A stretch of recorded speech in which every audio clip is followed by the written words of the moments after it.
제가 2019년 1월 1일 날짜로 왔거든요. 그 벌써 이제 5년째 들어갔습니다. 나름대로 엄청 뭐 일을 많이 한 것 같아요.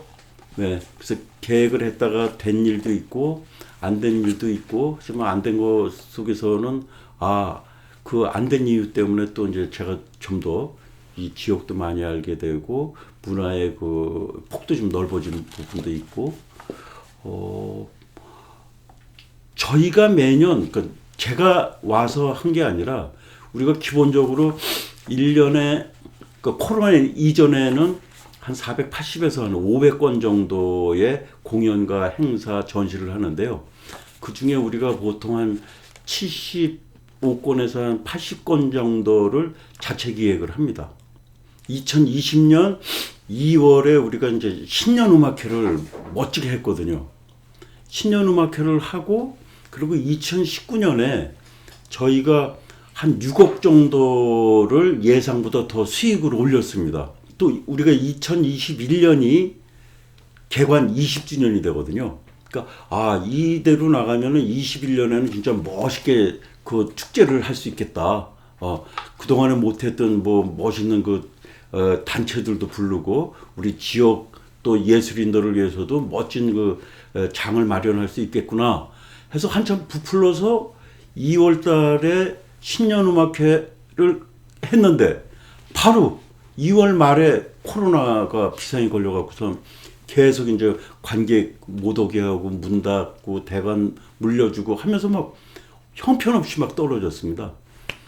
그래서 가동률이 우리가 보통 그때 최고 82.7% 이러면은 전국에서도 이 손가락 안에 들어가는 그런 정도의 운영 그 파워를 갖고 있었었는데, 바로 그 다음에 45%로 떨어졌습니다. 그리고 관객은 우리가 2019년에 34만 명이었는데 딱 3만 4천 명, 10%로 떨어지는 거예요. 근데 이제 우리가 그 공공문화 종합기관이기 때문에 의무적으로 또 이렇게 해야 되는 그런 것들이 있거든요. 그런 걸로 해서 이제 가동률은 한 45%가 나왔지만은 실제적인 운영은 뭐 10분의 1로 줄은 거죠. 그리고 수익도 마찬가지로 거의 뭐 한 20%대 팍 떨어지고, 그러고 나서 이건 이제 좀 어떻게 지내나 했더니 왜 21년 되니까 더 떨어지고, 그리고 22년이 이제 작년이지 않습니까? 작년에 이제 조금 살아나기 시작을 했습니다. 코로나 이전하고 작년 말까지를 비교를 하면은 한 65% 정도 회복이 됐고요. 올해 들어서는 한 75%에서 한 80% 정도 회복이 되지 않을까, 그렇게 생각을 하고 있습니다.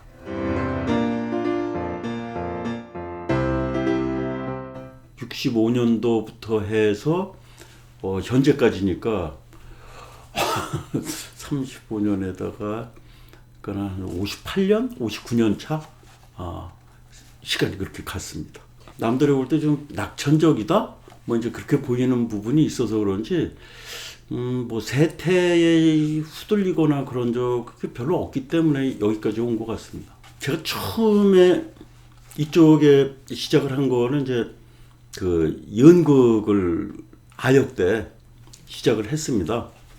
그 동양 텔레비에서 그 아역 탤런트를 뽑는데 그 이제 오지 않겠냐라고, 아마 저는 모르지만 선생님한테 그 제안이 왔었나 봐요. 그래서 그때부터 해서 저는 원래 이제 연극에 계속 그 관심이 있었고, 본격적으로 한 거는 이제 대학교 들어오면서부터 과는 다녔고, 대학 4년 동안 저는 연극만 했다. 네. 이제 그런 식의 얘기를 합니다. 제일 먼저 한 게 난쟁이가 쏘아 올린 작은 공이라는 그 작품을 세실에서 했었는데, 거기에 제가 출연을 했고, 그다음부터 이제 제가 이제 대학극에서도 이제 선배가 되고, 그러면서 이렇게 봤는데, 연기만 그동안에 하고 뭐 연출도 조금은 했지만 이 옆에 일들이 중요하다는 거를 점점 느끼는 거예요. 기획도 잘해야지, 뭐 표도 팔아야 될 거 아닙니까? 그럼 디자인도 해야 되고, 그리고 뭐 의상, 뭐 세트 이런 것도 좀 보면은 좀 마음에 안 차는 거예요. 그래서 제 별명이 서소품이었습니다. 예. 그래서 제가 만든 소품 보면 사람들이 진짜라고 막 그랬었거든요. 뭐 그러면서 대학 졸업하고 이제 사회에 나오고 하면서 내가 꼭 뭐 배우만 할 거는 아니다. 오히려 우리 연극이나 이런 걸 위해서는 좀 더 좀 다양한 일을 해야 되지 않을까. 그것도 선배들이 또 옆에서 야 너는 뭐 연출하는 게 좋겠다. 또 기획도 해라.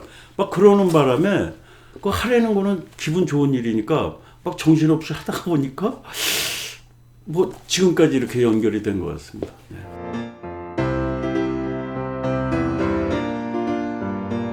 산을 이명우 선생님이 하시는 그 산을림에 거기 이제 극장장으로 잠깐 있다가 86 아시안 게임, 88 올림픽 때에도 제가 이제 그때는 어리니까 조연출로 문화 행사들을 많이 했어요.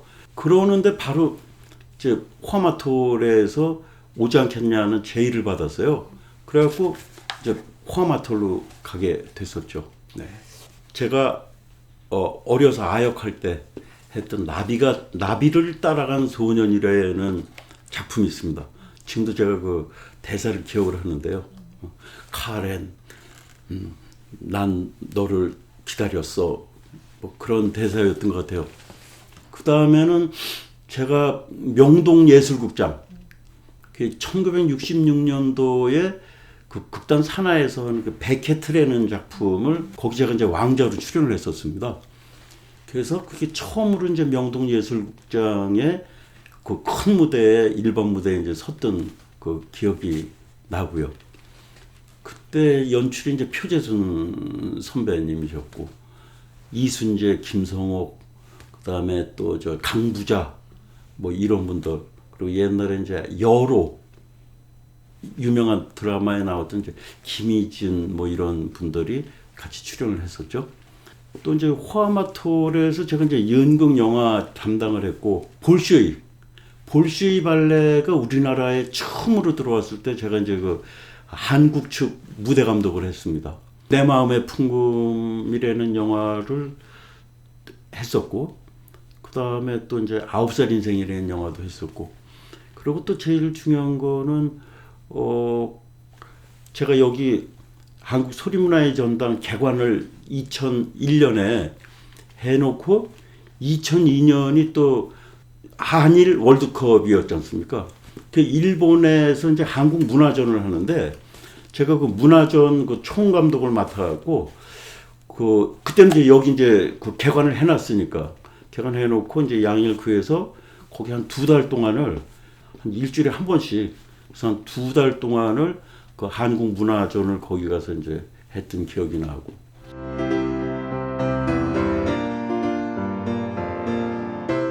어느 거나 그렇지만 극장은 특히나 이 마지막 마무리를 잘해야 되거든요.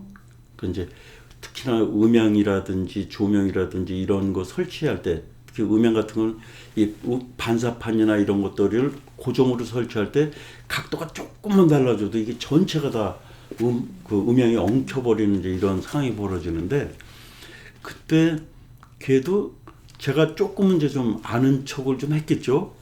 그래서 이거를 세팅하고 하는 그 전문가들이 조금 더 좀 신경을 쓰지 않았나 이제 뭐 이런 느낌을 저는 받으면서, 그래서 그런지 지금도 우리 소리문화의 전당이 그 규모에 비해서 그 음향 전문가들이 와서 보면 다른 데에 비하면 굉장히 그 괜찮은 음향 조건을 갖고 있다.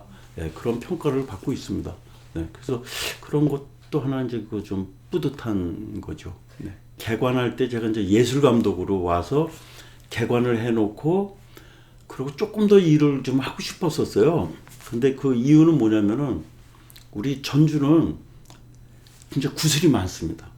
재능 있는 각 분야에 아주 귀한 그 보석들이 많은데, 그때 제가 조금 느꼈던 건 뭐냐면, 내가 여기서 할 일이 있겠다. 기획으로서. 그 재능들이 많은데, 이분들을 어떻게 해야 될지. 그때가 또 여기 막 과도기였던 것 같아요. 엄청 그때 막 각 분야에 아주 능력 있는 분들이 많았었거든요. 그래서 이분들이랑 잘하면 뭔가 진짜 내가 하고 싶은 걸 막 만들 수 있겠구나. 그런 기획자의 꿈이 있었는데 어떤 여러 가지 또 사정이 있고 해서 제가 이제 서울을 갔습니다. 가면서 내가 언젠가는 여기 와서 한번 일을 좀 했으면 좋겠다.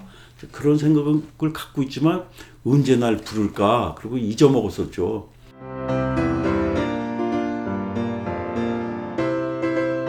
하고 싶은 거는 아까도 말씀드렸듯이 여기는 그런 재주 있고 아주 뛰어난 숨어있는 그런 보석들을 모아서 그 전북만의 예향이지 않습니까?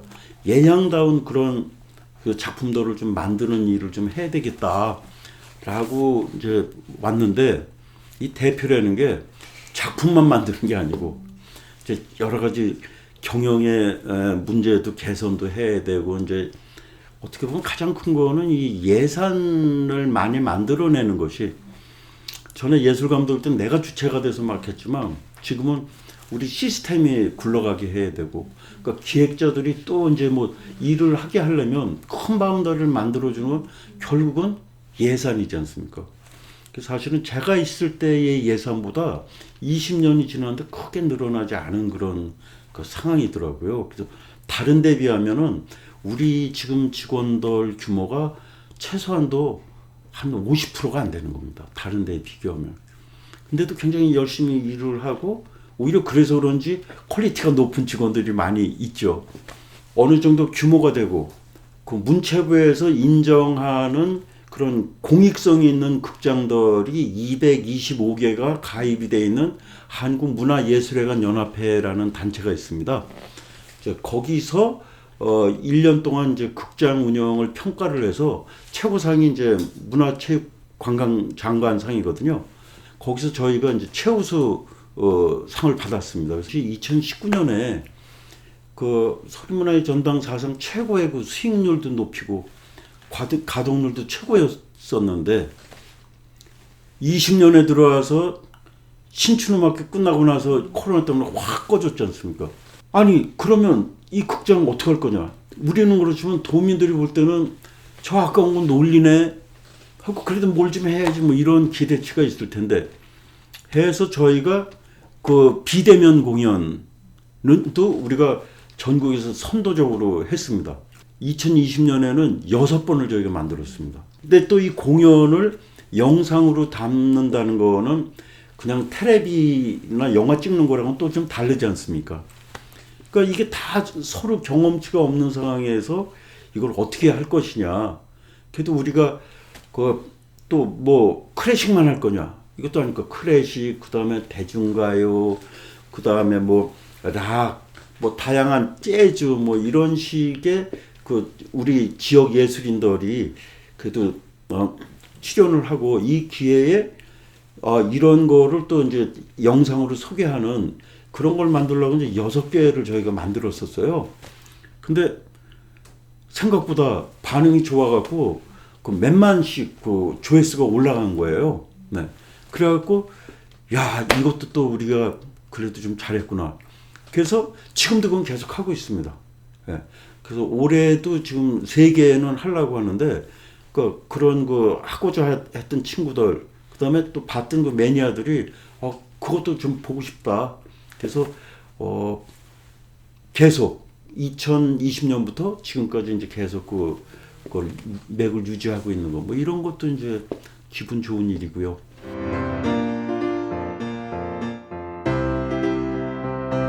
그랬더니 최근에 이제 ESG라고 해서 environment, 그다음에 social, 그다음에 가버너 해갖고서 이 환경하고 사회적인 역할하고 그다음에 경영 시스템이 연결이 돼서 이제는 뭐 환경 경영이라고 그럴까요? 이런 거를 해야 된다는 운동이 전국으로 일어났는데, 저희는 그때부터 의식을 갖고 있어서 올해 들어서 저희가 아예 그 공표를 했습니다. 올 지나면은 내년부터는 이제 그 ESG 경영이 그래도 조금 보이지 않을까. 무슨 뭐 종이나 이런 거를 쓰레기를 안 내는 것도 중요하지만은 정신적으로 또 소통하는 데 있어서도 굉장히 중간에 뭐 여러 가지 절차를 거치면서 변질되지 않는 그런 싱싱한 그런 그 만남, 싱싱한 관국이 되는 그런 분위기를 만드는 거. 물론 이제 극장 분위기도 그런 면에서 이제 많이 저희가 좀 바꾸고 있습니다. 네. 그러니까 예양의 진짜 예양다움을 살릴 수 있는 이 예술인들이 좀 더 좀 편하게 그리고 가능하면 좀 많은 기회를 주고자 이제 기획을 하거든요. 기존에 했던 거는 이제 더 잘할 수 있도록 하지만 아직도 제가 볼 때는 숨어 있는 부분들이 많거든요. 특히나 지역 쪽에 보면은 각 군 단위별로도 그 숨어 있는 예술인들이 많이 있고 거기만 있는 또 그 어떤 그 예술 형태 장르들이 있거든요. 그래서 이제 이런 것들도 이번에 이제 모을 수 있는 기회가 또 하나 생겼습니다. 그 이제 제가 이번에 호남 제주 지회 한문연의 호남 제주 지회 이제 회장 기간이 됐어요. 저희가 우리뿐만 아니라 크게 보면 호남 제주까지 포함을 해서 그 숨어 있는 지역에 있는 그런 예술들도 좀 찾아내서 그런 부분들도 활성화를 하면 어떻게 보면 우리 예술이 세계적으로 K-팝, K-문화에서 다 알려진 것 같지만 진짜 알려져야 될 것이 어딘가는 숨어 있다고 생각을 하거든요. 이제 그런 걸 찾아내는 그런 작업도 이번에 하는 거 이런 것도 다 이제 ESG에 들어간다고 저는 생각을 합니다.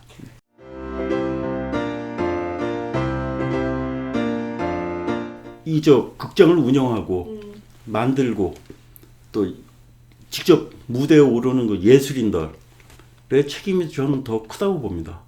저는 전주에 와서는 진짜 그런 그 기본 자세나 그런 걸 받아들이시는 거는 굉장히 뛰어나다는 걸 제가 느낍니다. 하지만 또 하나 이제 아쉬운 거는 그것도 결국은 예술 행정이나 기획을 하거나 하는 사람들의 좀 문제가 오히려 더 크다고 봅니다. 왜냐하면 다양한 거를 볼 수 있는 기회가 상대적으로 적었지 않습니까? 클래식이라든지 이런 것도 좀 이름이 알려지고 한 거는 엄청 그 매진 속도가 빠릅니다. 근데 진짜 실력이 있어도 못 봤잖아요. 그러니까 이런 분들은 적어도 한 3번은 와야 한 번 왔을 땐 많은 사람이 어유 잘하네. 그러면 소문 나서 그 다음에 와서는 또 하고 그리고 3번째쯤 되면은 우리 전주가 인정하고 전북이 인정하는 예술이냐 해서 그래서 결국은 저희가 굉장히 조심스럽게 실력은 있지만 이쪽에 안 알려진 그런 예술인들을 부르려면은 굉장히 좀 어려움이 있습니다. 네. 일단 제일 중요한 거는 우리 전당이 우리 기획자들도 그렇고 우리 그 관리 경영 쪽이나 그다음에 고객 지원하거나 이런 우리 직원들이 좀 더 이제 자기가 생각한 거를 펼칠 수 있는 이제 그런 여건을 만들도록 제가 이제 좀 더 노력을 해야 되겠다라는 생각이 드는데 또 우리 전당은 이제 20년이 지나면 극장은 이제 노후화가 오기 시작하거든요. 제가 볼 때는 이제 한 30년이 가까워지고 하면은 이제는 리모델링을 해야 되거든요. 그러려면 그때 하려면 이제 큰 돈이 들어갑니다. 그래서 그런 부분에 대해서는 지금 도에서도 저희랑 밀접하게 이 예산 확보 부분을 어떻게 할 거고 그 최대한으로 지금 있는 상황을 그 예산 절감 차원에서도 그렇고 어떻게 유지 관리할 거냐라는 거를 이제 지금 계획을 세워서 진행을 하고 있거든요. 그래서 이런 것들이 그 좀 빨리 돼서 이제 확 리모델링이 되는 그런 모습을 좀 보여줬으면 하는 이제 그게 제일 큰 꿈 중에 하나고 또 하나는 아까 말씀드렸듯이 이 지역에 지금 그 많은 에너지들이 있고 또 어떻게 보면 여기에 아주 고집스럽게 여기에서 크는 예술가들도 많이 있거든요. 그런 예술가들이 더 클 수 있는 어떤 그런 거를 만드는 역할을 우리 전당이 해야 되는데 해서 저희가 지금 해외로 한번 나갈 거가 뭐냐. 그래서 지금 저희가 했던 거는 태권하고 전북에 있지 않습니까? 소리하고 그 다음에 이제 태권하고 소리하고 그 다음에 우리 얘기. 그래서 이제 전봉준 얘기를 해서 태권 유랑단 녹두라는 거를 이제 만들어서 이게 작년에 아주 전국 그 초청을 많이 받았습니다. 이번에 잼버리나 그 아테 아스테지 이런 데도 저희가 이제 그런 공연을 좀 보여주려고 하거든요. 왜냐하면 외국에서 오면 우리나라 국악 웬만하면 다 압니다. 소리 떼는 것도 알고 뭐 한국 춤 뭐 부채춤도 알고 다 아는데 스토리 있게 만들어진 것들은 못 봤거든요.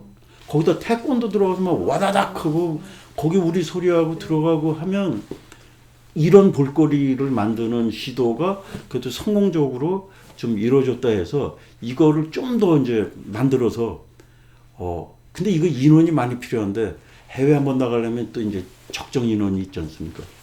그래서 전당이 진짜 전북 예양 전북의 문화 중심 역할을 제대로 하는구나 이런 얘기를 사실 칭찬을 좀 받고 싶습니다. 그 우리가 카드제를 하지 않습니까? 회원제인데요. 그러니까 이제 무료 회원도 있습니다.